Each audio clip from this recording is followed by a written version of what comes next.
आज पवित्र रक्षाबंधन उत्सव एवं गम्हा पूर्णिमा पर्व मध्य यही शुभअवसर रे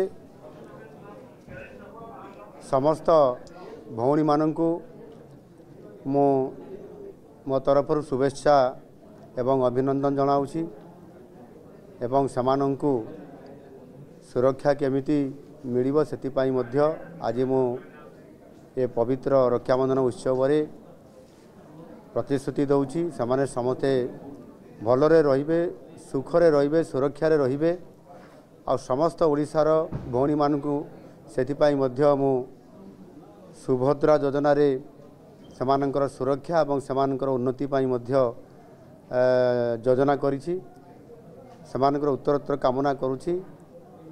ओडिशा रे जो परिवर्तन होइछि ये परिवर्तन रे समस्त भौणी माने सुरक्षा रहिबा सहित मोर ओडिशावासी समस्ते सुखरे रहंतु एवं सुरक्षा रे रहंतु भले रहंतु ये शुभेच्छा कामना करूछि। महाप्रभु जगन्नाथक निकट प्रार्थना करूछि ओडिशार सर्वमंगल हो एवं समस्ते भलरे सुखरे रहंतु एवं विशेष करिकि समस्त मोर सुभद्रा भौणी माने भलरे रहंतु।